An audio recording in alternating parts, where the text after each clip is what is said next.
Hello, welcome to the channel and thanks for joining me. So today we've got a super cool unboxing video. In fact, it's more of an uncrating video really. This thing is an absolute beast. I mean, it weighs a ton and it's been handmade as a shipping crate to fit this particular unit.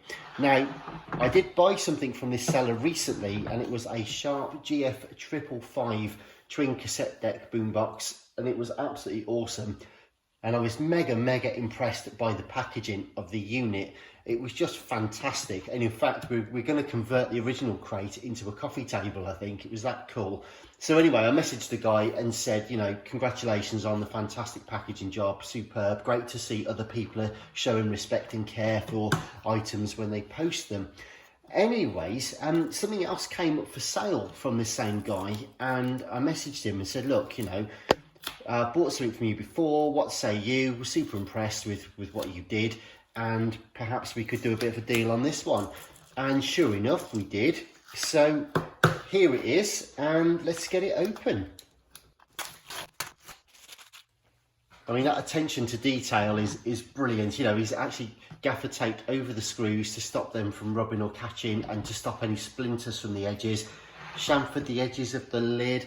Wonderful. Even little instructions on here to open, remove these 16 screws, this face only. Right, okay. And he's even put the little fragile sign for the broken glass on the side as well. So absolutely superb job. Anyway, enough of this. Let's see if we can get the lid off and see what's inside.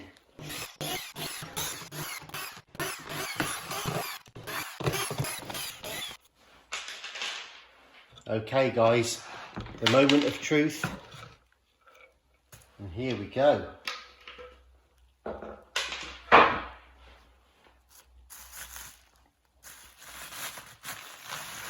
Oh lovely, it's all been wrapped up for the winter.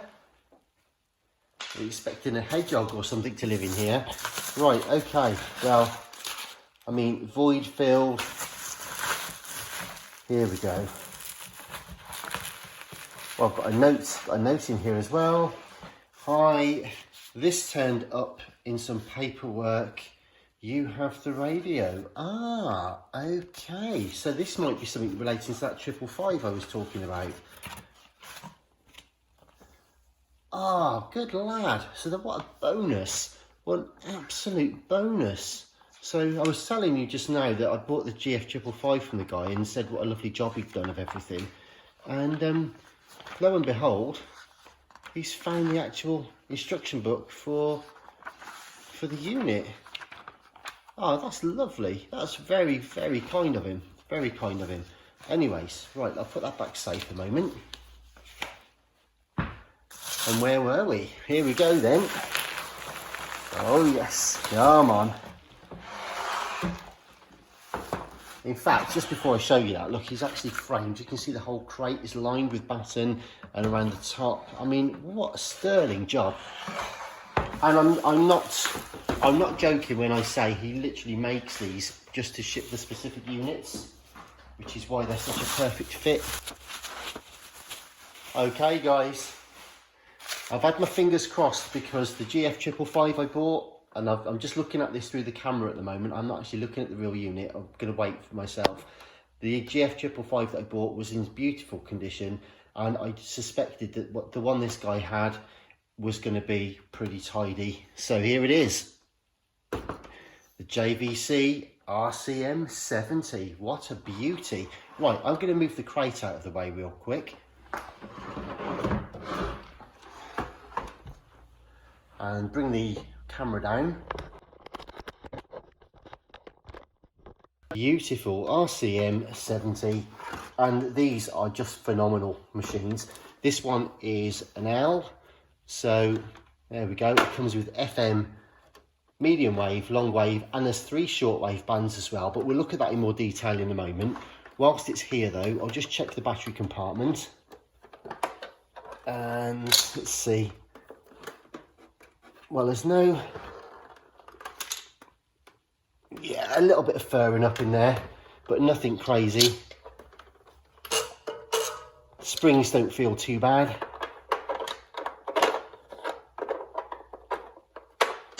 You can't actually see them because they're recessed, but we'll look at those in another time.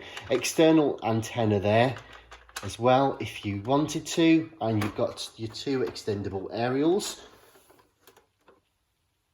Both the aerials are original and intact as well. The tips are present. These are lovely. I think they're 7-piece, 6 or 7. 1, 2, 3, 4, 5, 6. Yeah, 7-piece. And both of them there, which is wonderful. The handle present. Chrome ends are gorgeous. And again, my regular sort of tap test. The handle stays where you put it, which means it's not probably been moved around an awful lot. But anyway, fabulous, fabulous machines. Now, I'm just having a look. There's some sort of discoloration behind the window, but I don't know if that's a very fine dust or some historical condensation damage or something. But there's like a white fading on that, so we'll have to have a look at that. But I have to say, the plastic itself, the actual front cover, wow. Honestly, wow. You can see the grain of the silver on the VU meters through there. Now, quite often, these have faded, they've gone yellow, they're cracked, they're not very nice, to be fair. And everything, like I can even see the metal that's written on the cassette door. The sun's catching it, and it's actually, you can see it reflecting through into the cassette mechanism. It's all in just such lovely condition.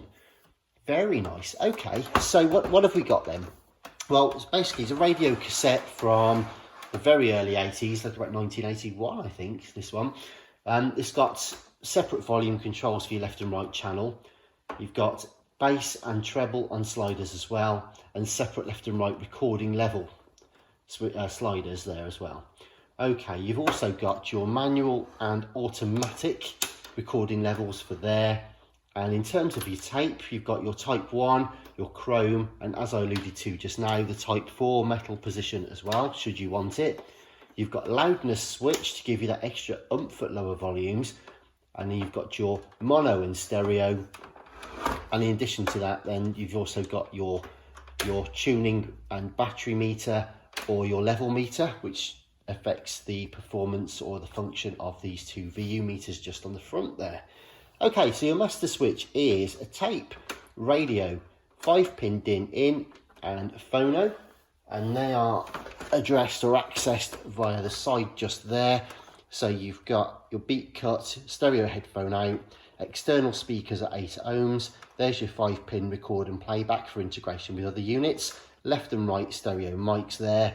And then you've got your phono preamp stages just behind here. So you've got your left and right inputs plus your earth if you wanted to attach a record player.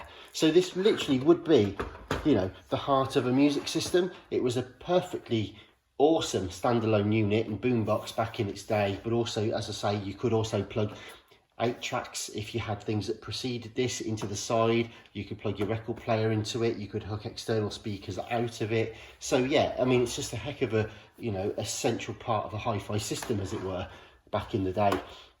And even in this day and age, to be honest, I still play my record player through my RCMs now and again. So anyway, here we go then. So you've got program switches here as well, and your scan. And this relates to basically a scanning mode through here on your tape. So it's kind of like the Sharp APSS and that kind of thing. Your auto music search system. On this, it's called a multi-music scanner, the MMS. And essentially, you can play the machine, and if you then fast forward and rewind, you can then use it to skip forward and backward a certain number of tracks until you get to the one you want. So all in all, very nice. The tweeters are just up in there. Again, no chips, no real scratching or fading of the chrome work. The speaker surrounds look really nice and shiny as well. No dents in the speaker grille. Honestly, this is very clean. I mean, okay, so we've got some damage just here, which we'll come to in a second. Basically, we've got the fine control and coarse control there for your tuning. So your radio control knob is wonderful, very almost like new in fact, and there's your fine tuner just there. We've got your AC in just there on 240 volts, is selectable on this unit. There's also a DC 15 volt, so you can have a jack in there if you want at 15 volts. and I'm just having a look in there. So we've got AC power there. I'm just having a look. I can't remember what this one is actually for on the L version, so we'll have to have a look at that, and that might be something to do with what's rattling around inside at the moment.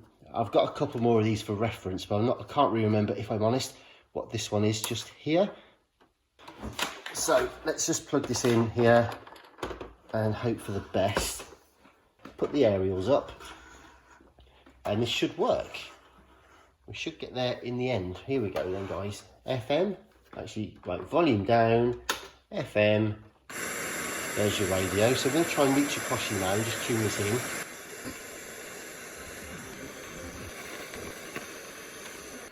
I think you touched on a really interesting point there, because the root cause of this isn't necessarily... Okay, so we've got medium wave. And sort of where to are, but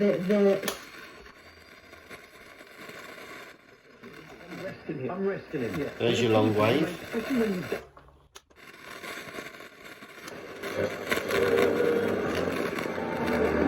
Short wave's working. But nothing much happening on the radio, on the FM, and there's an FM stereo light that would come up there, but we're not even getting FM mono at the moment particularly. So I think what we'll do is park that for a moment and figure out what's going on with that. Yeah, we've got some, but it's not ideal. We could be doing better than that, I think. Right, okay, so the light then, that's working. You can see that flashing over there. Doesn't look very impressive on the actual video just there, but at night that will wash all the way across the front. You can see the level meters are indeed working though, which is okay. All right. So, have I got a cassette? Right, okay, I've got a tape to hand. So let's try one and see what happens then. We know it sort of worked and it was turning, so here we go. Oh, hang on, get it right, Dill. There we go. I can see. Oh, a bit crackly.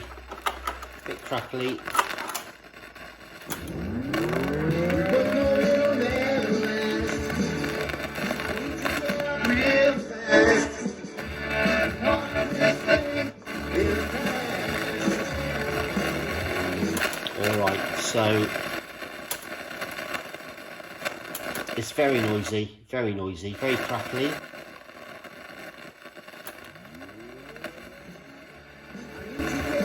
Yeah, it's very crackly, very noisy, and it kind of goes when it wants to start its way up. So I'd imagine the belts need to be replaced on this. I would imagine again that the whole mech needs lubricating, the switches need cleaning. I suspect that's what all that crackling and the fuss is all about. So we'll clean all the electrical contacts and yeah, replace the belt, service the mech, give it all a good clean, give everything a good lube and free everything up, and then see if we can get behind this as well, see if we can clean up or find a way to resolve the issue with the tuner gauge markings on there. Yeah, but to be fair, not bad. I just wanted to see if the metal light would come on, which it does when you select position 4 in tape mode. So that's okay. But the stereo, alas, does not appear to be working. So, all right, what can I tell you in Upsun then? Well, it's very clean and tidy.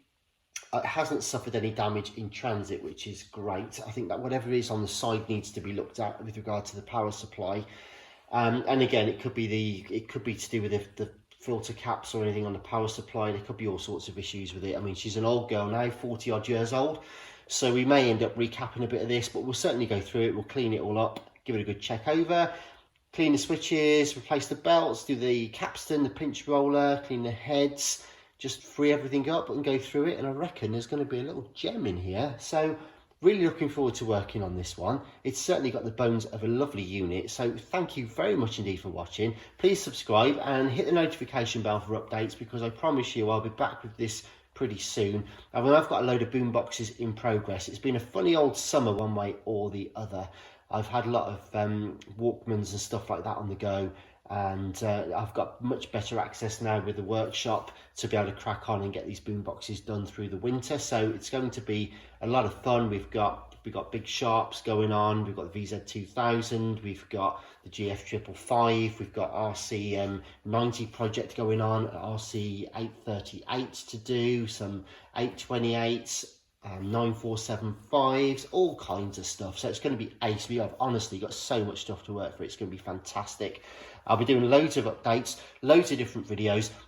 So please do bear with me, because sometimes I'll be putting out unboxing videos and appraisals like this. Sometimes I'll be putting out, you know, quick Walkman fixes. Sometimes it'll be a quick 8-track video. Sometimes a full-on restoration or repair video.